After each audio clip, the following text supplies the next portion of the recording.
have a look at this clip. Using material from Cry Freedom, it's a re-released version of a song that was first released 7 years ago by the most famous ex-member of Genesis.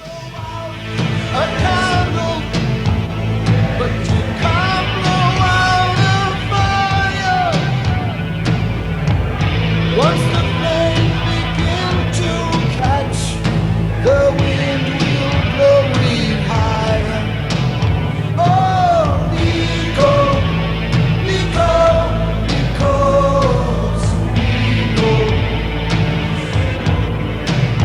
Oh, Biko, Biko, because Biko.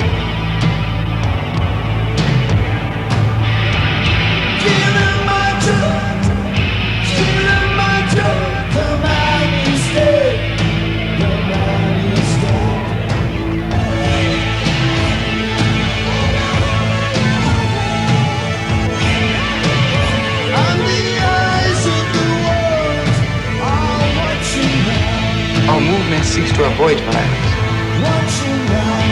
We are going to change South Africa. When I was a student, trying to qualify for the job, people would let us. It's a rare pleasure to welcome Peter Gabriel.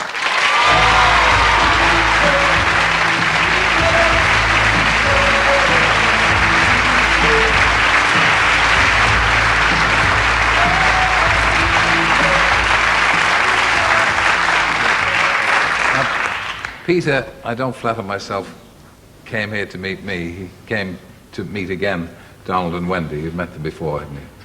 Yeah, we met first in a football ground. Crystal Palace. Crystal Palace. We were doing a concert for the trust that Donald had founded, the Lincoln Trust. Yeah. So that was my first pleasure. In fact, his book had been, that he'd smuggled out, and his escape was the reference point, or the main reference point for me when I was writing the song about Steve Biko. Yeah, I was going to ask, why were you drawn at the time to write a song about Biko? I think there was tremendous shock because I think there'd been a certain amount of publicity about his arrest, and no one was expecting him to be killed. And I think had he been allowed to live, he could have been a great African statesman, perhaps so crystallized the hopes of a lot of young people in the way that Kennedy did in America. And I think it's tragic the way he was, his life was cut short. How well known was he? Since you brought up the point, you obviously had heard of him, you knew well of him before his premature death. How well known was he internationally?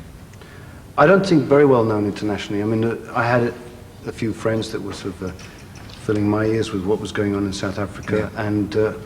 And depending on what papers you read, it is possible to find out about these things. Yeah, it could be said, not being brutal about it, but that he died, his premature death was perhaps a factor in his subsequent notoriety and fame, in the same way that Kennedy or Patrice Lumumba in Africa before him. Yeah, I think that's, there's always the argument over martyrdom, and of course that'll never be put to the test because he's not alive to realize his potential. But I think, I was also attracted to it because through the story of an individual and through the suffering of one individual and that tragedy, perhaps it's a lot easier for people to understand what's going on. If you just read about something in the papers, it seems distant and blank, and yet if you start identifying with a person and you find that they've got a lot of charm, a good sense of humor, then you can perhaps get much more involved. Do you think that pop music is a viable way of spreading a message? Well, I don't want all musicians preaching at me all the time.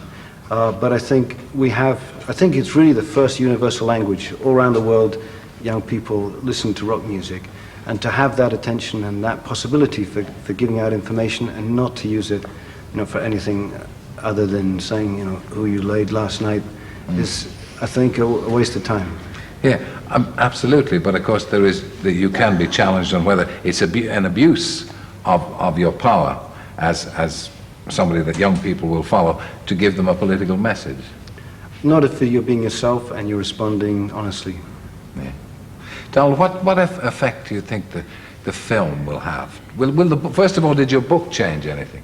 Well, I don't know. One of the things that seemed very hopeful was that after Steve Biko's death and the resulting fuss internationally, suddenly the deaths in detention stopped for quite a while. And obviously the South African Prime Minister ordered his security police to be more careful. And then as international opinion sort of began to forget about it, so the deaths resumed. Steve was the 45th to die without trial, just held in custody. Now there have been 86. So it's resumed again. But I think, I like to think the book helped save a few lives during that period when there were no deaths in detention. The film, of course, won't be released now.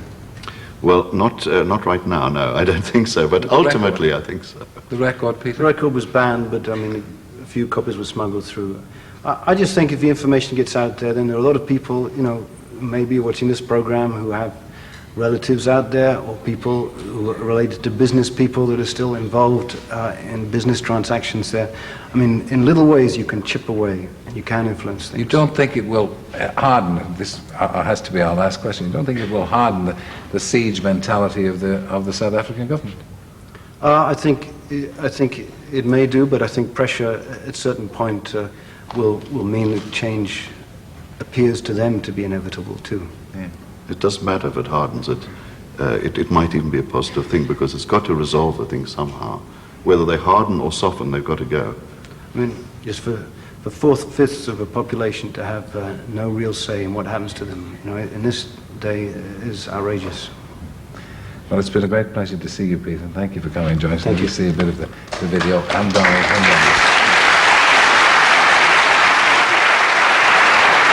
Well, that's it. I will see you on Friday at 7.